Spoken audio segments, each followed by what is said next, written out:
మనందరి ప్రియతమ నాయకుడు అఖిల భారత కాంగ్రెస్ కమిటీ మాజీ అధ్యక్షులు శ్రీ రాహుల్ గాంధీ గారు, రాష్ట్ర ముఖ్యమంత్రి వర్యులు శ్రీ రేవంత్ రెడ్డి గారు, అఖిల భారత కాంగ్రెస్ కమిటీ ప్రధాన కార్యదర్శి ఆర్గనైజేషన్ కేసీ వేణుగోపాల్ గారు, అట్లాగే అఖిల భారత కాంగ్రెస్ కమిటీ తెలంగాణ ఇన్ఛార్జ్ దీపా దాస్ మున్షి గారు, నా తోటి సహచర మంత్రివర్గ సభ్యులు, శాసనసభ్యులు, శాసన మండలి సభ్యులు, రాష్ట్ర కాంగ్రెస్ కమిటీ కార్యవర్గ సభ్యులు, అశేషంగా రాష్ట్ర వ్యాప్తంగా కదిలి వచ్చిన కాంగ్రెస్ కార్యకర్తలారా, నాయకులారా, మీ అందరికి కూడా ముందుగా నా హృదయపూర్వకమైనటువంటి నమస్కారాలు తెలియజేస్తా ఉన్నాను. ఈనాటి ఈ సభ భారతదేశంలో జరుగుతున్నటువంటి సాధారణ ఎన్నికలకు సంబంధించి అఖిల భారత కాంగ్రెస్ కమిటీ ఆధ్వర్యంలో మేనిఫెస్టోని ఇక్కడ రిలీజ్ చేసేటువంటి కార్యక్రమాన్ని మనందరి ప్రియతమ నాయకులు రాహుల్ గాంధీ గారి ఆధ్వర్యంలో ఈ తుక్కుగూడ చారిత్రాత్మకమైనటువంటి సభా ప్రాంగణంలో ఈరోజు ఏర్పాటు చేసుకున్నాం. మిత్రులారా, మీ అందరికీ తెలిసిందే, గత సాధారణ అసెంబ్లీ ఎన్నికలకు ముందు తెలంగాణ రాష్ట్రంలో ఇదే తుక్కుగూడ ప్రాంతం నుంచి ఆనాడు 6 గ్యారంటీలకు సంబంధించినటువంటి భారీ బహిరంగ సభ శ్రీమతి సోనియా గాంధీ గారి నాయకత్వంలో ఆ రోజు ప్రకటన చేసినటువంటి విషయం, వాటన్నిటినీ కూడా ఆదరించి మీరందరూ కాంగ్రెస్ పార్టీని అధికారంలో తీసుకొచ్చినటువంటి విషయం కూడా మనందరికీ తెలిసిందే.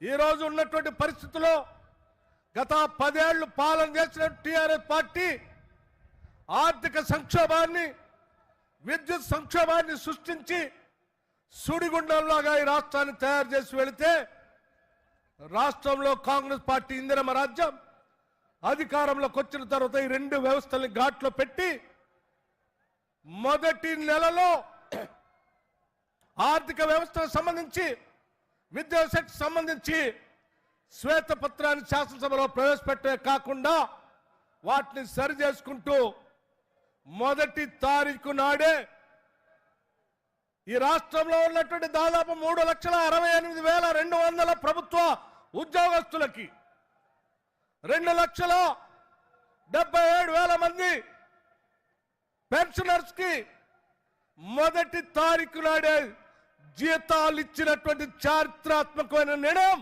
ఇందిరమ్మ కాంగ్రెస్, ఇందిరమ్మ రాజ్యంలో మన ప్రభుత్వంలో జరిగిందని చెప్పి మీ అందరికీ సవినయంగా మనవి చేస్తా ఉన్నాను. ఇచ్చిన మాట ప్రకారం ఉచితంగా బస్సుల్లో మహిళలు తిరిగేటట్టు ఏర్పాటు చేశాం. 10 లక్షల వరకు రాజీవ్ ఆరోగ్యశ్రీకి సంబంధించిన నిధులు ఇచ్చాం.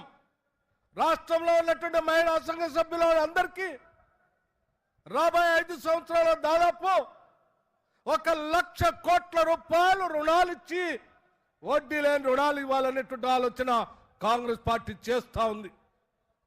అలాగే రాష్ట్రంలో 0 బిల్లుతో దాదాపు 50 లక్షల మందికి ఈరోజు 0 బిల్లు ఇచ్చాం. కరెంటు బిల్లు, అలాగే 500 రూపాయలకే గ్యాస్ సిలిండర్ ఇచ్చాం.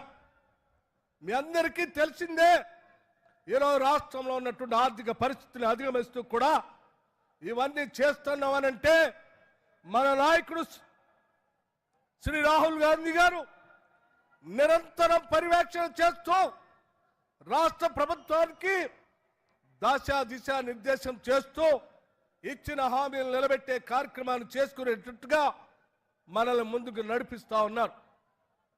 ఈరోజు వారు చెప్పినటువంటి అంశాలు, దేశవ్యాప్తంగా చెప్పినటువంటి అంశాలు చూస్తూ ఉంటే, కూలీలకి Mahatma Gandhi national employment guarantee స్కీమ్లో 400 రూపాయలు వచ్చేటట్టుగా క్యాష్ సెన్సస్ చేస్తామని చెప్పి ఈ రాష్ట్రంలో మొదలు పెడతామని చెప్పి మొదలుపెట్టాం.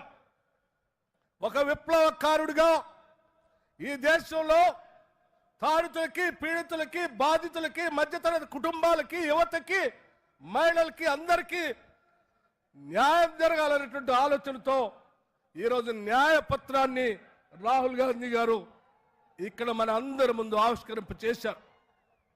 అవన్నీ నిజం చేయడం కోసం తెలంగాణ మోడల్గా ఈరోజు దేశంలో కాంగ్రెస్ పార్టీని తీసుకొని రావడం కోసం మనందరం నడుం బిగించి పనిచేద్దామని చెప్పి మీ అందరికీ సవినయంగా నేను మనవి చేస్తూ సెలవు తీసుకున్నాను. జై హింద్, జై కాంగ్రెస్.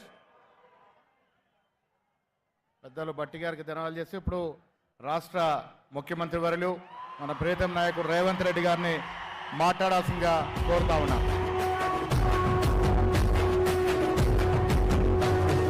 మూడు రంగుల జెండా బట్టి సింగమోలే కదిలినాడు ఒక్కరు కాంగ్రెస్ సూర్యుడు మన రాహుల్ గాంధీ నిగదీసి అడిగే మునగాడు వీడు భూమిన వానైతాడు వీరసాదల ధైర్యం వీడు దోపిడి దొంగల భరతం పడతాడు మన రాహుల్ గాంధీ దేశం బంగారు పడితే అవుతాడు ఇందిరమ్మ సంక్షేమాలు సోనియమ్మ చేసిన మేలు స్వాతంత్రం తెచ్చిన పార్టీ తెలంగాణ ఇచ్చిన పార్టీ మూడు రంగుల జెండా బట్టి సింగమోలే కదిలినాడు ఒక్కరు కాంగ్రెస్